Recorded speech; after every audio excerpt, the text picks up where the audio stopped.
Lazaris referenced fear of ego as being one of the ways of dancing with ego.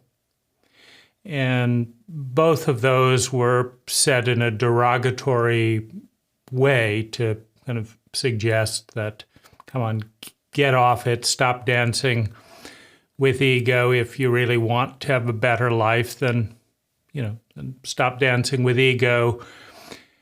And so I thought I'd examine fear of ego the best way I know how, in looking at my own life, but also perhaps, reflecting a bit on Barbara Brannan's life since she died recently and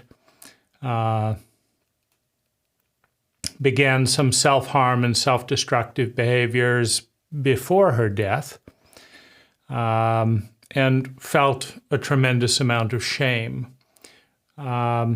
which I think was largely given to her. So if I look at what I'm frightened of, and I've been afraid of, I don't relate to it as being afraid of ego as much as I relate to it of being afraid of identity and the responsibility of choreographing that identity. So an identity is a pattern of thinking, feeling, speaking, doing, and being.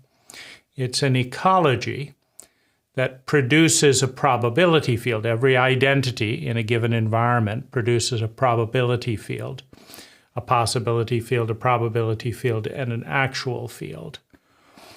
And on one side of the identity, you have the problem of the identity, meaning within the probability field, there's a certain amount of pain, there's a certain amount of success, there's a certain amount of vitality, there's a certain amount of hate, a certain amount of love. They may be large doses, small doses, but within the probability field, right, there's good stuff and bad stuff. So if you want to assume that we'd all like to feel sustainably better, and many of us find ourselves feeling chronically in pain or lonely, etc. Now, on the other side here, we have the unknown and the fear of the unknown, right? So these are two forces that are in tension. So, my emergence or my development of PTSD came as a result of trying to make sense of the sexual abuse with my therapist at the time, Peter Sandhill, under the influence of psychedelics. And everything I did to highlight the abuse led to a backlash from Peter. And unfortunately, psychedelics in a regressive experience create a somewhat dependent state. But that was highlighted by the fact that I was seriously considering suicide as a certain amount of both frustration, exhaustion, pain, and not knowing where to go with it. And so I think it's wonderful when you're young and have not tried a lot of things. You haven't tried a lot of Lazaris, you haven't tried a lot of crystals, you haven't tried a lot of diets, because there are people roaming around constantly where if you say, I'm feeling this, they have a lovely quick fix. I was talking about a phenomena today and to the chef at my restaurant, and she had a wonderful fix. She said, it's all in your mind. And this is these types of things are wonderful things to say so that someone doesn't have to understand the complexity of what you're dealing with, right? And of course, their payoff to a certain extent is not to have to talk about it further. And so I let it slide. But of course, dogs behaving a certain way, cars hitting you, etc., is not all in your mind. It's also in your body and in your car and all of that. So,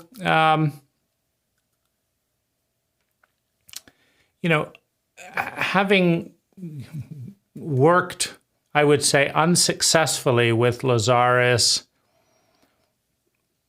well, let's call it 20% success. So, if we look at the hyperbole that, Lazaris talks about in the New Age and all of that, 20%, is doing pretty good relative to that hyperbole, but it doesn't feel great relative to that hyperbole of a, ever-growing and endless success and all that. That's just waiting to happen if you just let it. And obviously, that had kind of reached not only a dead end but a sour point, meaning where there was so much craziness around concept synergy and other Lazaris friends, right? That it's kind of like a net negative. Like, to not have to figure this weird puzzle out would be might be better not to have heard of Lazaris rather than just trying to make any sense of this, right? Because it's just so crazy making on so many levels.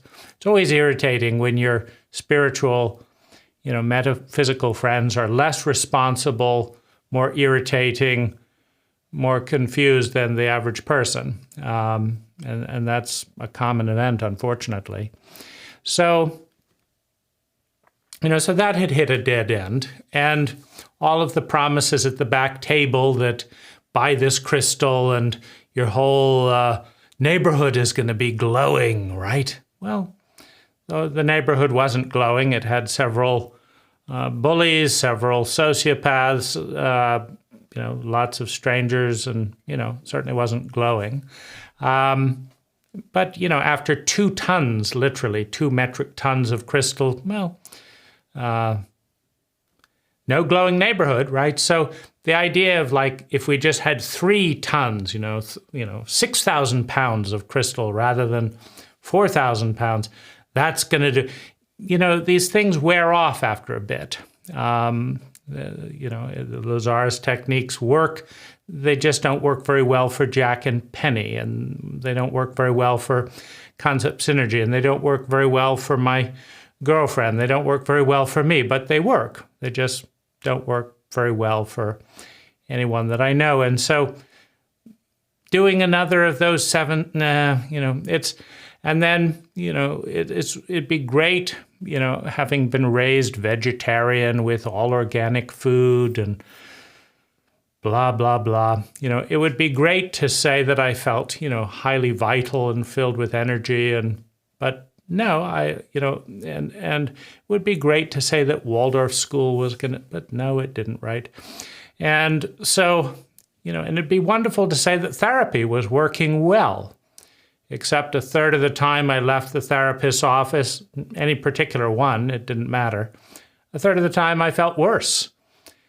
A third of the time I felt ambivalent, like I'm taking time off work, I'm doing this, not getting really any insights.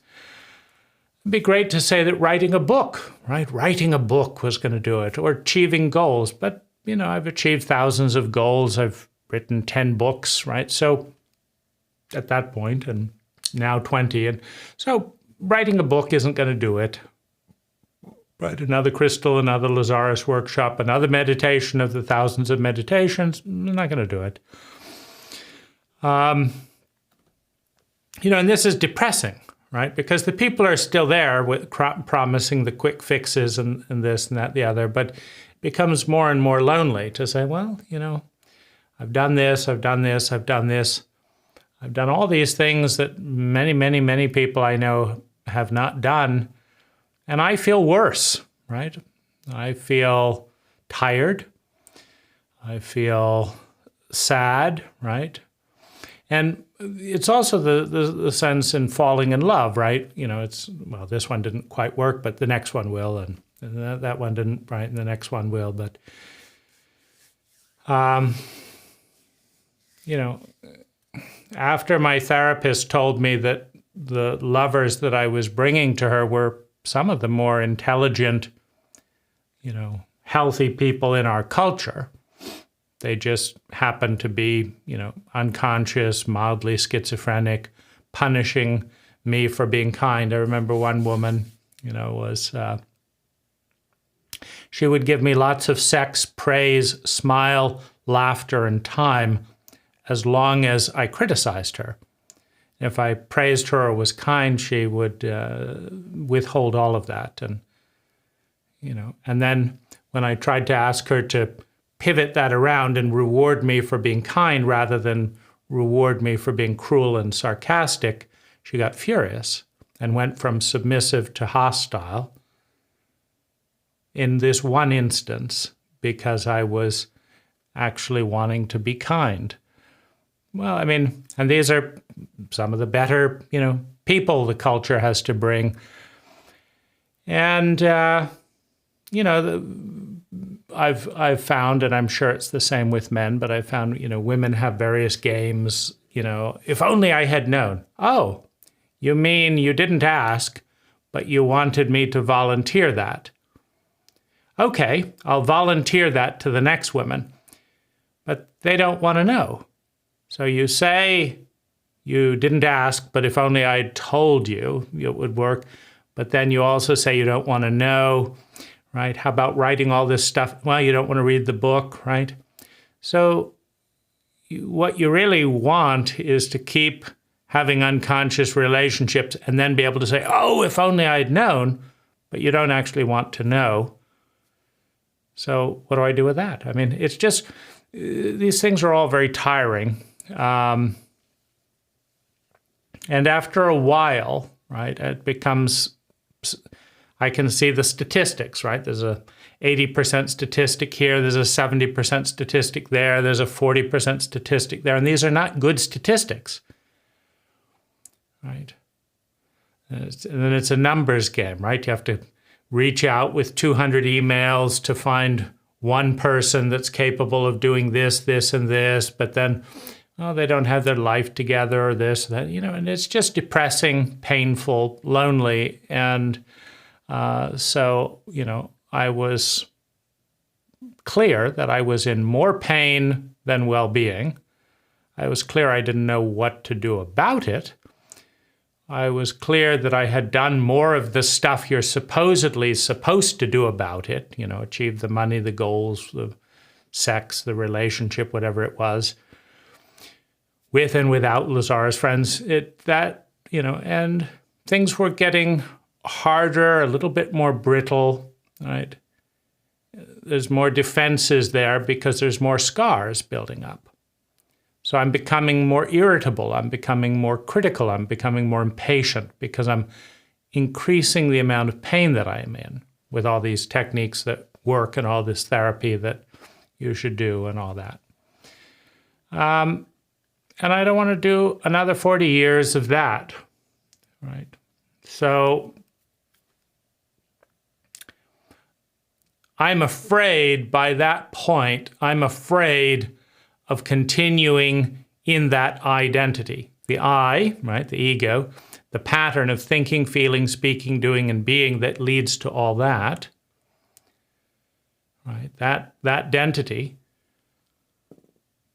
is and has produced more fear and pain than well-being my entire life, and rationally speaking, is likely to continue to do so because the pain is increasing, it's not decreasing. Right. And I thought Lazaris had a good insight by pointing out that impatience was a symptom of increased pain. Right? Reactivity, impatience, get away, I don't want to deal with it, right? It's too much pain. right? So, well, you can do the pain tapes and all that, but it's painful when they don't work all that well, right? So, okay, done the there's pain like, okay, you should do the pain tape. There's a pain and you haven't done it. Okay, fine, I'll do the pain tape and do this and that, the other. And then there's a pain that it doesn't work. There's a certain dread, in that whole thing. It's painful to have the gap between hyperbole and reality. So, I had settled in on, I was trying to think if there's anything that I had not explored that I might regret after dying. I wrote a letter to all my friends, kind of going through my thought processes, and also some out to more the general public. And really the only thing that I could think of is I'd never been drunk, never been high, never taken psychedelics. And I read a couple of books that were suggesting it could be very beneficial to do therapeutic assisted, psychedelics. The only trouble is it's illegal, where to go, and so it's, all the books that are anti-drugs, by the US government and all of that are all propaganda. But as a bit of a countermeasure, a lot of the books that are pro-psychedelics, at least, 10 years ago, were also a bit propaganda. I read two books, Acid Test and Food for the Gods, and neither of them mentioned a single negative thing about psychedelics in the whole book, right? And so they're terrible, they're frying your brain, nothing goes wrong. You don't need propaganda, you need statistics, right? It would be useful to have known that 10% of people who do, high-dose psychedelics have major crises, issues, at least from time to time. And it would also be good to know that you should go from traumatic illiteracy to traumatic literacy before taking psychedelics, because the psychedelic is very likely going to break through the partition that divides the dissociated, traumatized self from our identity, from the ego identity that is suppressing that traumatized identity. And when that does, if you are traumatically illiterate, you're going to be flooded with fear and pain and have no idea what's going on. That'd be nice to know as well. Unfortunately, I didn't know about that, but I was starting to fear the statistical outcome of like all this stuff that I had done had brought me here, more irritable, more impatient, more pain. And of course, I understood that more impatience, more irritability, and more pain were not going to lead to a better reality. Right? So, chronic disappointment, lack of traumatic treatment, incompetent therapies and healings of various forms, incompetent relationships, with all sides being incompetent, had led to this place, which was more painful, more irritable, more exhausting than before. Now, this is, I think, I think, first of all, anyone paying attention will recognize at least areas of their life where this is the case. Right? You've done all this health stuff and you're more sick now than you were before. You did all this anti-aging stuff, and one of the odd jokes with the anti-aging folks is they seem to age more than the rest of people, right? Because they're furiously rushing around doing all this anti-aging stuff, which apparently is hard on the body. Diamandis and others have aged significantly in the last 5 years, right? And I think Lazaris has given up on the anti-aging workshops, perhaps in deference to the fact that Jach is showing no signs of getting younger. It's always easier to do anti-aging workshops when you're in your 30s, right? Because you can pretend you're going to stay looking 30 years old or 20 years old. It's kind of hard to do that. It's not very popular to get into the anti-aging thing in your 70s and 80s. It is if you're a client, but if you're trying to showcase the eternal youth, when you're in your 70s or 80s, it doesn't go over very well. It's so. What do you do when you've achieved thousands of goals? $150,000 of therapies with 20 of the supposedly better practitioners. You've done thousands of hours of Lazaris work and dozens of workshops and tons of crystals and all organic food and all the little checklists, right? And you went to Waldorf school and you did this and you feel like shit. You feel exhausted. You feel anxious. What do? Right? Well, one of the things to do is doubt the identity, doubt the pattern. Like, I believed this, I thought this, I felt this, I did this, and this is where I'm ending up. I'm ending up exhausted, irritable, in pain, tired, depressed, right? Not very hopeful. And I'm afraid, see, as I become more bitter or more cynical around some of this, like when the first 100 people rush up and say, "Oh, you need to do this," right? When the first 100 people rush up there, and then you go off and spend money and take time and do that, and then it doesn't work very well, or it works, but it doesn't make you feel any better or whatever. Well, you can say, "Well, thank you for telling me," right? But the next 100, go fuck yourself, right? Why don't you take a little time to slow down, right? Right? And rather than dishing out your little quick fix, way to make a quick buck, how about you listen to what I've actually done and what has and hasn't worked? Oh, you're too busy for that, right? It doesn't give you your little fix, right? Go fuck yourself. Well, you see, that is a natural response of a dysfunctional identity, right? A pattern of thinking, feeling, speaking, doing, and being, and trying all these different things. And oh, I see. If I eat hemp paste, that's going to do it. Well, I'm so glad you're here to tell me, you goddamn motherfucker. Now go tell some other idiot, right? I don't want to listen to it. But of course, oh my gosh, now we've got, that's a negative person. He's not being positive. He's not being grateful. They were just trying to help him.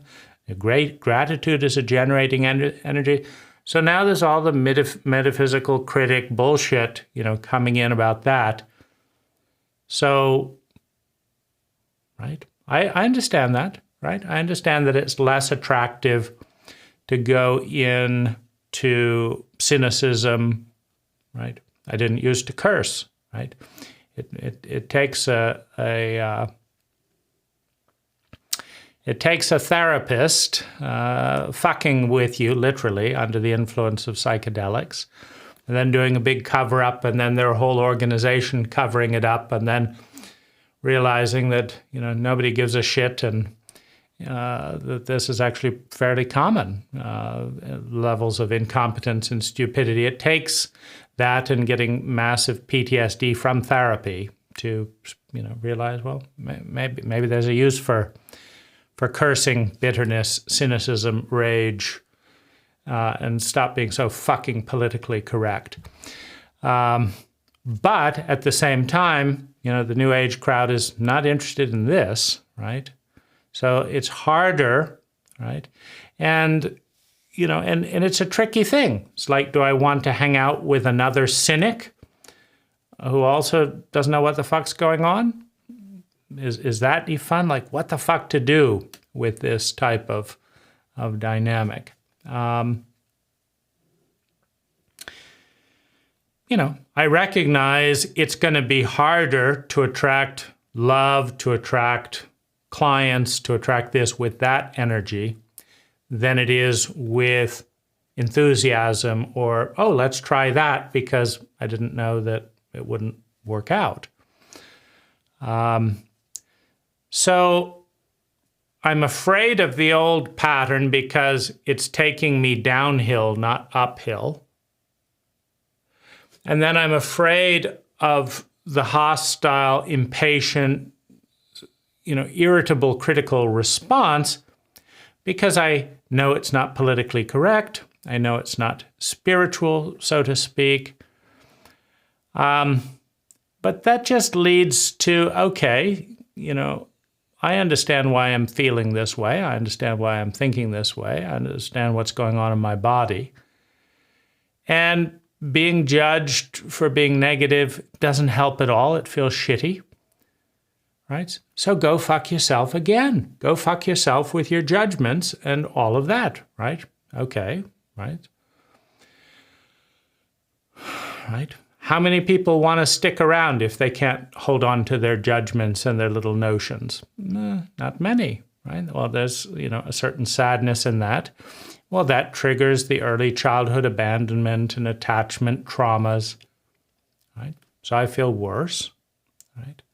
So you see the snowballing, effect, right? The identity is leading to more and more pain, right? And more pain. So I'm afraid of the identity, the pattern of thinking, feeling, speaking, doing, and being. But I'm also afraid of the unknown, right? Because most of the time when I do something truly unknown, it scares people. People around me get scared, and then I don't want to scare them, and then I get scared that I'm scaring them, right? And so then I get scared of exploring a new identity. So then that's no fun either, right?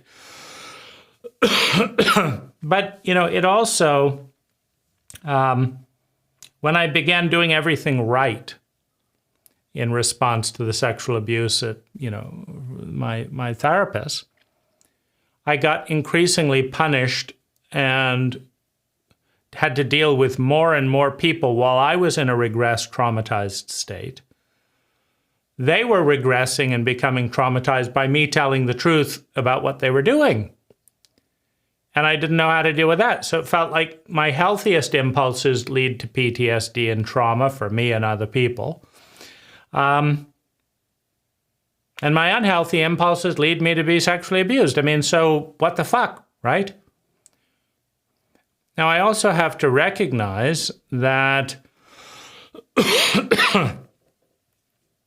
just because I have to recognize that just because I recognize that I've picked a fucked up therapist, right? I'm in pain of this and that and the other, which is all true, doesn't mean that I know what to do about it. Right? Instead, I have to recognize that I went along with all this, right? I signed up for Lazaris, I bought the crystals, I did I did all those thousands of things that lead here. And I didn't do the thousands of things that led somewhere else, right? Well, guess what? That's what I have is me, my pattern of thinking, feeling, speaking, doing, and being. So I can recognize that it's not doing the job. So okay. So I don't pick good therapists. I don't pick competent therapists. I don't pick competent friends. It's all relative, but if you're in more pain than well-being, it's not enough. And when I'm being told that, these are some of the most healthy women around or whatever by people, and I probably agree with them. But they're hurting me more than they're helping me. They're not seeing me more than they're seeing me. They're not, right? They're triggering things more than they're resolving things. So what to do then? right? I mean, it'd be one thing if people said you have really unhealthy taste in women. You just need to meet these women over here. But not one fucking person who agreed with me with all the issues I was dealing with ever recommended a single person. Okay, so show me the person that's able to talk about this. No, not a one? No. But I should find one. You can't, of course, because you're just a therapist, but I should do it, right? Well, that hits a dead end, repeatedly. So my fear of the identity of the pattern of thinking, feeling, speaking, doing, and being is because I'm seeing a downhill trajectory. One. My fear of the I that is picking the thoughts, feelings, etc. to repeat, to become the identity, is that I picked all those thoughts, feelings, words, actions so far, right? And I'm feeling worse, right? So I distrust the I that picked the identity because the identity has led to a downward movement. And I distrust the identity, the pattern of thinking, feeling, speaking, doing, and being, because it has led to a downward movement. Okay, so having disqualified my I from being a very good picker of identities, what am I going to do next? Right? Pick a new identity with the same I that picked. You see the problem? Right? Pick a new therapist with the same I that picked the crappy therapist. Right? I don't want another crappy therapist, but I picked the crappy therapist, right? I don't want another crappy therapist, but this culture gives me crappy therapists. I'm in this culture with the same filters, right? So I'm beginning to get paranoid. What the fuck do? I'm in pain, massive amounts of it, right? The identity is producing more pain than well-being. The I is choosing the identity. Right? This is the best identity I've been able to create in all the different things that I've explored. Right? I look around, I look at other people and stuff, and they're doing a good job with masks. Most people don't talk transparently like this. They're doing a good job with masks. They're doing a good job with lies. For example, my therapist was lying to his wife, who was also my therapist, about his affairs. And so that was working very well for him, apparently. Right? He wanted me to keep his secret. And in the midst of a psychedelic high, I agreed to it initially, but then that totally backfired. But the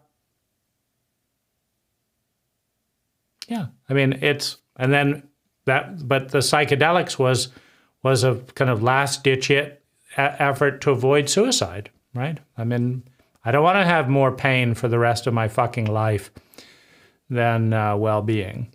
And that's what I have. More fear, a lot more, than joy and well-being, and more pain, a lot more than, peace and relaxation. So, and with PTSD leading to massive amounts of pain and remembered, events, I became terrified of getting caught in the loop. So that's more fear of the I that's getting caught in the loop, and the loop that is a very painful loop, right? So there's more fear of the I, the ego, etc. And so much of this happens in complete disconnection with self, right? So the identification is with the I, not with the self having an I, right? And the cult is deeply involved with that. But I'm a cult member, right, with the similar biases. And so, I relate to being highly frightened of my I and my identity, and afraid of being left alone in the I and in the identity, right? Because the identity is quite fear-based, quite shame-based, quite pain-based. And the I that picks it, right? It's, some of that comes from early childhood trauma and PTSD around a phenomena of pain and shock combined that felt unbearable and helpless. Pain and shock combined, feeling unbearable and helpless. Now, in order to take the helplessness and shock off the table, I began to imagine worst-case scenarios and anticipate so that I wouldn't be shocked and in pain at the same time. So I was still in pain, but I wasn't surprised and shocked and helpless by it in the same way. Right? I could see certain patterns moving. I could start manipulating the environment to avoid some of the pain and most of the shock. But while that identity served me enormously in reducing shock and helplessness, it left me with a deeply ingrained habit of distrusting other people, which remains because I do not experience other people being highly competent around sensitive emotions or psychologically illiterate or literacy. I find people to be incredibly stupid in these areas much of the time. And because it just takes little things, right? Even if someone only traumatizes you 10% of the time, that is enough to not want to just, let's just relax and see what happens today. Oh, I'm traumatized, right? The level of insensitivity, stupidity, cruelty, ignorance, and sociopathic behavior is high enough that I don't want to be hit with the sadness of that and the shock of it and the helplessness all at once. And so I screen for possible negative events. That could go there, that could go wrong. But that's an exhausting activity, right? So I've exhausted myself, saving myself from shock and helplessness. Okay, so what do? Right? I do not have the level of empathy and competency as in my social circle that I want.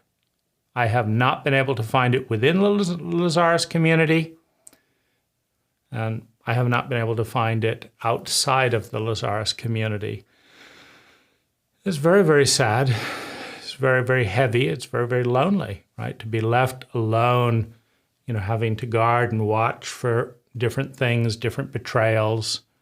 This person trying to rip you off, this person just doing the whole performance thing and not going to show up. This one doesn't want to deal with what you're feeling.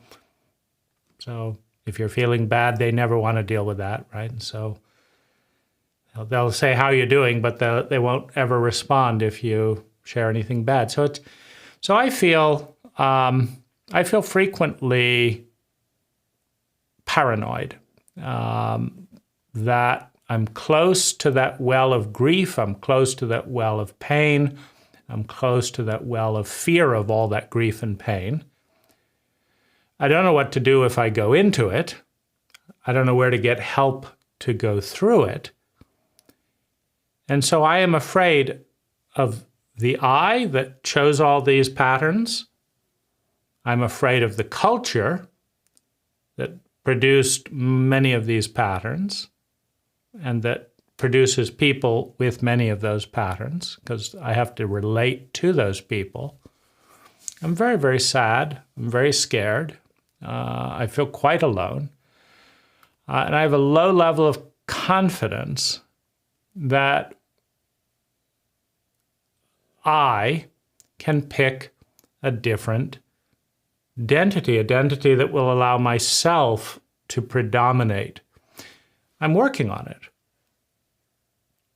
But I'm afraid of my I, and I'm afraid of my identity because of the pain that it produces, because of the grief that it produces, and because of the fear of that pain and that grief, which that amount of pain and grief produces, right? So I witness all that, and I say, I don't know, right?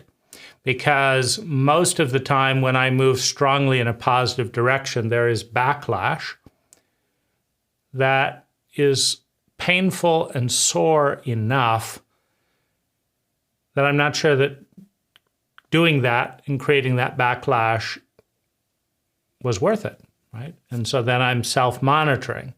That seems like a good thing to do, but do I want to deal with the backlash? Right? When people are so incompetent around dating, for example, it feels better not to reach out at all than to do the right thing, which is to go through the statistics and make, a certain amount of social engagements with people in one form or another, right? But if 90% of the time I end up feeling sore and then feeling helpless and then feeling angry at the helplessness and the soreness that I feel, and I can enjoy my own company, then even though the right thing to do is to go out and connect and play the statistics, because there's always that 1% that could be healthy, right? But realistically, I fear that impulse because it leads to so much unnecessary pain and so little reward, statistically speaking, in a pattern that's lasted decades, right? So I fear the impulse to go out and reach and try to connect with people. Like the last time I did that, it seemed like, trade-off, whatever. Idiot couldn't respond to texts or show up for just the first hello meeting. Like, how dumb do you have to be to set up, a time, give out your number, and then, you have to be pretty dumb, but our cult is filled with dumb people, right? Seemed like a good vibe, a good energy, right, to spend time with. But a stupid woman, right, who can't even cancel a date or whatever. And now I don't want to run into her, right? I don't really want to say, you seem awfully dumb or stupid or something. This is not what you do if you want anyone positive in your life, right? On the other hand,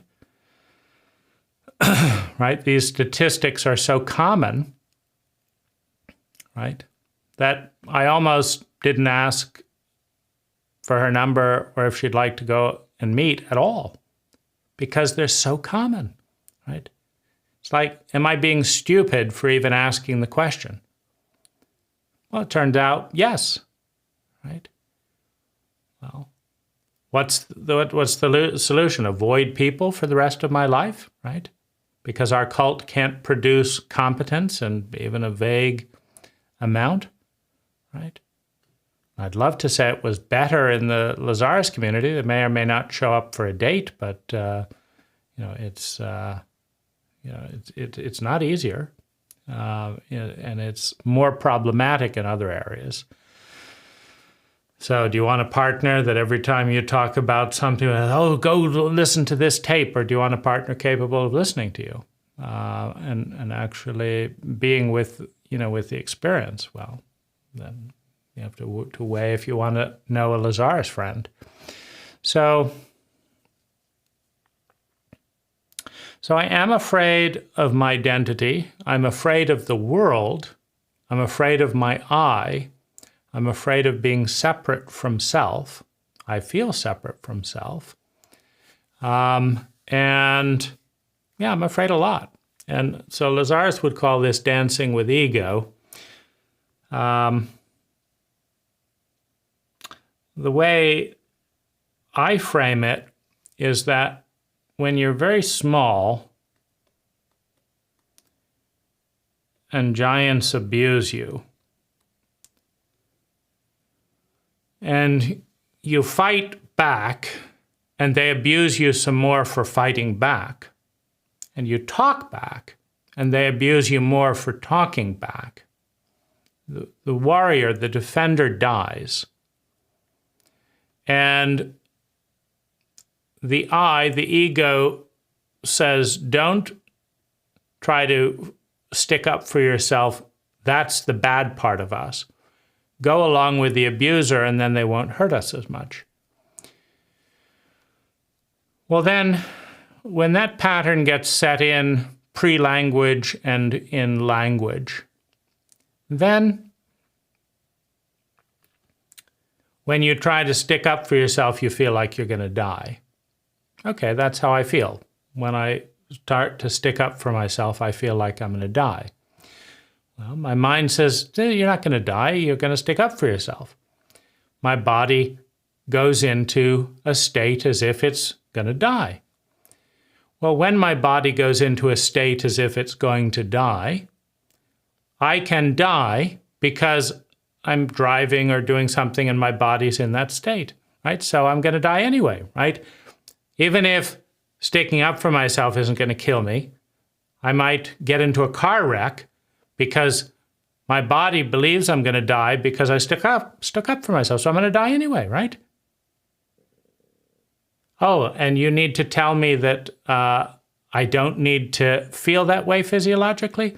Well, aren't you smart, right? You tell that to my body, right? Right? You tell that to any one of my incompetent therapists that don't have any particular idea how to handle any of this. But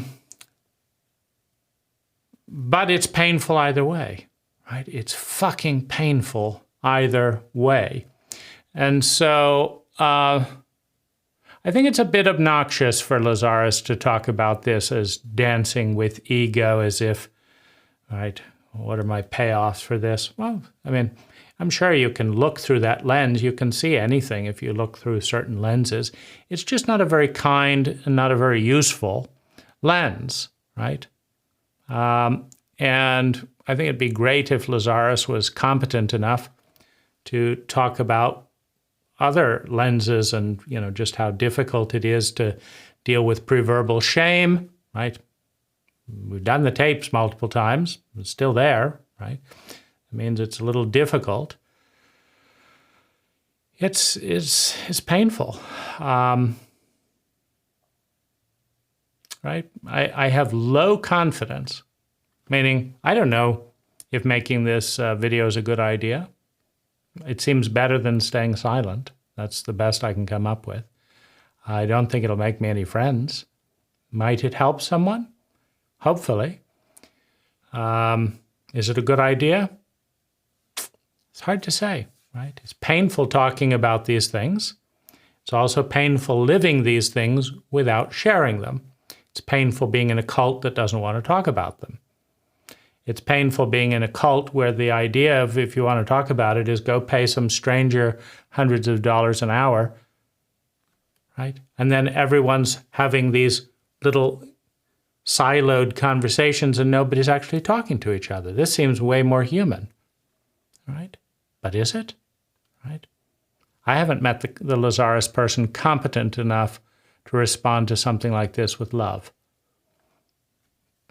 Right? If I did, I'd love to be friends. But you actually have to have the talent to explore what is love, right? Loving enough to care, caring enough to take time, taking enough time to see, seeing deeply enough to understand, understanding deeply enough to empathize, empathizing enough to attune. Americans don't like attuning. They want to empathize enough to tell someone what to do, but to attune.